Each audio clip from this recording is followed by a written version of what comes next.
If you haven't gathered by the other reviews that I've done on this channel, I'm something of a sci-fi nerd. I don't really know why, I've just always been drawn to things that have aliens, lasers, and giant robots. I'm also a pretty big Nintendo fan, so naturally my favorite games are among Metroid and Star Fox. So when Nintendo came out with a new IP called Xenoblade Chronicles for the Wii, you can bet that I naturally didn't get it. Because I'm dumb. But years down the road, when they'd announced a spiritual successor for the Wii U, I wasn't going to miss this chance. This is Xenoblade Chronicles X.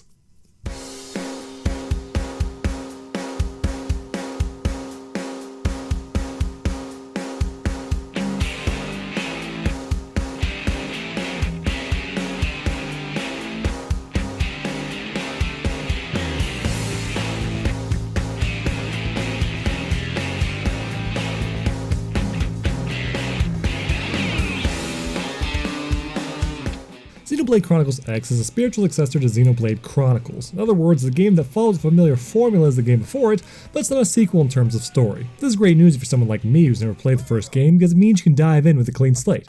As for the story itself, the game starts out with a typical doomed hometown story, or in this case a doomed home planet. Our great mudball of importance, called Earth, ends up caught up between two warring alien races. As humanity flees for its life, the enemy cuts down every last escape ship except one, the White Whale.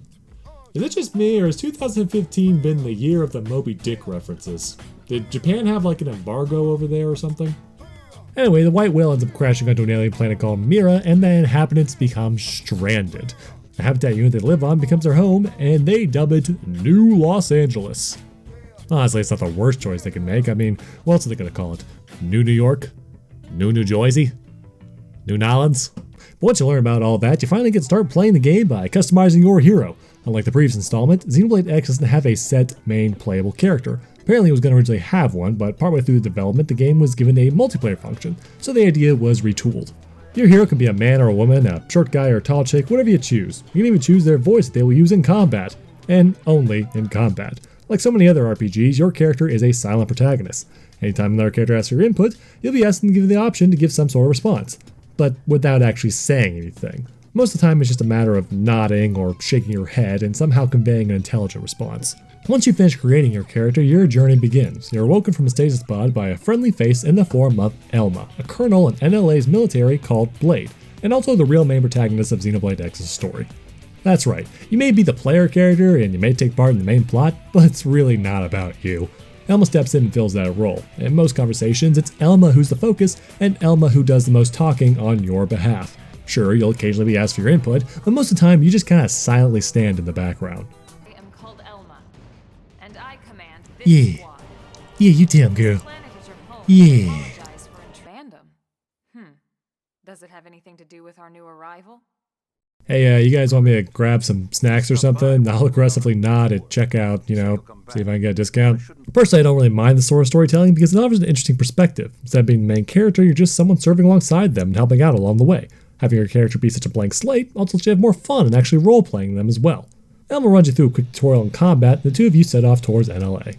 Combat in Xenoblade Chronicles X is interesting. Rather than being a turn-based RPG or a hack and slash, the game functions closer to gameplay of a popular MMO. Your character has an auto-attack function and access to numerous abilities called arts that have a variety of effects. Some arts buff you, some cause status effects, and of course there's your typical damage-dealing arts. With that in mind, enemies are not randomly encountered either. They're strung about all over the place. Some are hostile and engage you on sight, while others can be dealt with at your leisure. After your little excursion, you make it back to NLA, where Elma shows you all the accommodation it has and introduces you to several important main characters. You're quickly recognized for your ability to fight your way out of a wet paper bag and asked to join Blade, which you will accept because honestly, what the else are you gonna do at this point? A skip and a hop away later, and you're off on a grand adventure to save humanity's last remnants from annihilation. If you asked me to describe Xenoblade Chronicles X in one word, it'd be pretty easy to do. Big. Everything in this game is huge. The original game already was pretty much the size of Japan, but even then, comparing that one to this one is like comparing a sandbox to a beach. Or, comparing the ego of, say, a person who plays Mario to someone that plays League of Legends. I just said that! I did. I said it. Come get me. Come get my casual ass. The beginning of Xenoblade can be incredibly overwhelming. Not only is the sheer scope of the world hard to take in, there's also the numerous tasks and activities that are thrown at you right from the start. The game does offer tutorials, but you're still going to be doing a lot of reading comprehension to really figure out what everything does. From your own abilities, to the abilities of your teammates, to even figuring out what kind of equipment you should be using. However, once you do figure it all out, the game starts to flow pretty well. The amazement of the size of the world is replaced by the amazement of how beautiful it is. Xenoblade is on James Cameron's Avatar level of beautiful alien planets. Every area is breathtaking, from the environments themselves down to the creatures that live in them. Xenoblade's an absolutely gorgeous game. And if you're not too busy getting ripped apart by enemies 20 levels higher than you, I recommend taking a moment to take the scenery in. It's true, Xenoblade's a very impressive beast, but it's not without its flaws. The mission structure and area setup are a major gripe for me. So many times I'll get a quest where I have to go to a zone, and it's just peppered with enemies that can easily kill me in one hit. I have to be really careful as I move around, because if they're the type of enemy that is hostile on sight, I'm in for a bad time if I look at one the wrong way. You would think this meant that I was taking a quest that just wasn't my level, and that it's my own fault for doing so. But no. After evading the gauntlet of level 50 death rabbits, I would get to the place where the enemy I needed to kill for the quest was, and find out that they were actually around my level. I just don't understand the design. Like, does it make sense for a real world scenario? Because I don't think it does. And if it doesn't make sense there, it definitely doesn't make sense for the game itself. One of the most drastic changes between the first game and this one is the addition of the giant robots called Skells. Though in Japan, they're called dolls. But they're silly. Japan is very silly. Like everything else in Xenoblade X, Skells are enormous. In fact, part of the reason the world is 5 times bigger than the first Xenoblades is because Skells themselves are 5 times bigger than a human. Skells were one of the first things teased about Xenoblade X, and so naturally they have a huge focus in the game and in gameplay. With that in mind, you would think that you'd get your Skell pretty early on so you get used to it. But the truth is, you don't actually get access to your Skell until about 20 hours into the game. And then once you actually get the quest to unlock the Skell, it is separated into 8 parts. When all is said and done, you have to wonder, is getting the Skell even worth it anymore?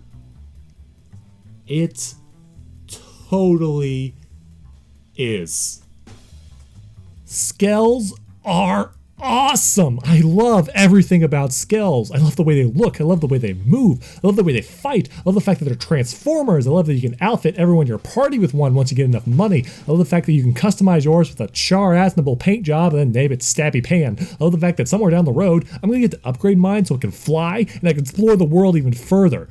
Everything about Skells is awesome, and once I get my hands on one, I never want to use anything else.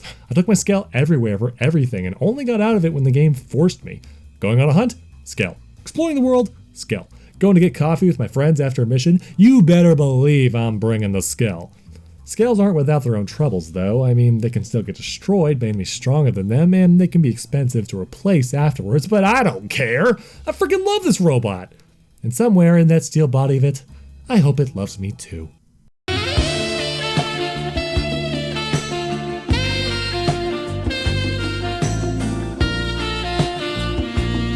So at the end of the day, where does that leave us? Is Xenoblade X worth your time? Is it worth buying it, renting it, or just letting it pass you on by?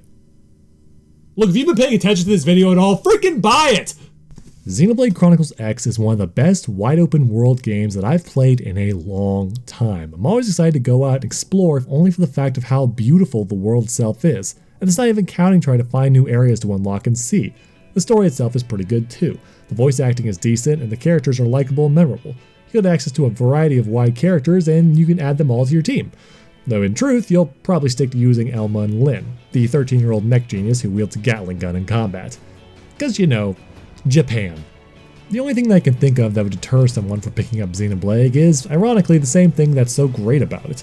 The length and scope of the game can definitely be intimidating to someone that doesn't have a ton of time to devote to video games.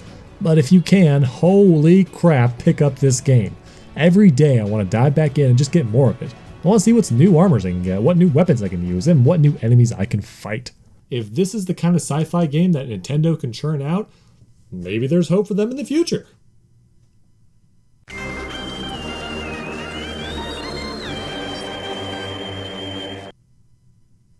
Yeah, maybe not.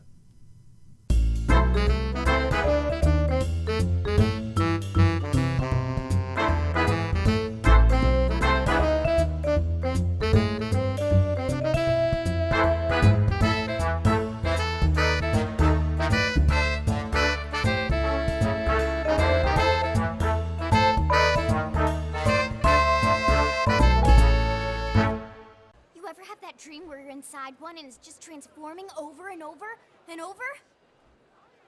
Yeah. Yeah, you know what I'm talking about. Actually, I don't normally show this to people, but I've been working on some Skell fanfiction. Hold on, I'll just pull it up here 1 sec. Lynn? Oh,